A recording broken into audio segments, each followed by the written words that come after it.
welcome back to Lake House Life. I know it's been a while since we've made a video, but the holidays have had us running around as always, and life has demanded my attention as it does from time to time. It's still winter here and snow is still on the ground, so as you can see, we spent some time working on our new studio setup over the holidays, and this week we're excited to be on our new set. So hit that like button if you dig the new look. So that's where we've been for the past few months. But in this video, I wanted to let you know what we have planned for the new season. As you know, we've spent years cleaning up this property and getting it back to a reasonable state. The big announcement this year is that we are finally going to put a house down. We've begun the process of researching a building and what all needs to go into a more permanent solution. And this year, we're going to be taking you along for that process. We've never built a house before, so we're finding out there's a heck of a lot to know. Over the last few weeks, we've taken several trips down to the lake to take measurements, start our building plan, and determine our budget. I didn't film the measurement process because it was too cold the days that we were out there, but I can show you the layout here.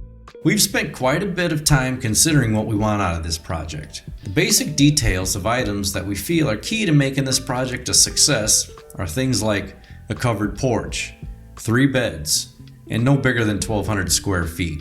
As for the garage, it will be staying, as there is nothing wrong with it, and it suits our needs just fine. We are looking to downsize from our current home, so basically 3 beds, and the smallest of which will be set up as a studio and office setup. In order to get a handle on all this, we've broken down the project into a few areas that we need to focus on.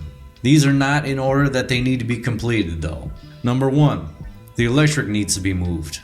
Right now it's on the pole and supplies the entire property. We need to move it to a better place, get it out of the elements, and get it into a more accessible location to supply the new house and the rest of the property. Also, the internet comes down from that electric pole as well, so we need to figure out a reroute for that. Number 2, we're going to need to install a new septic system. Currently, the system we have is original to the property, and it was built in the 70s and not up to the current building codes. It's also broken in spots where the old house was, and the leach field is in the location where we're about to lay down the foundation, so we can't have that, or else it'll deteriorate the new foundation, or at least the earth underneath it.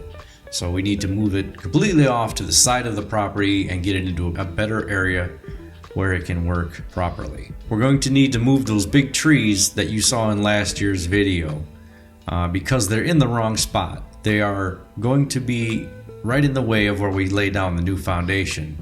They're very old trees and they're very big, and they could come down on the new house, and I just don't need that hassle.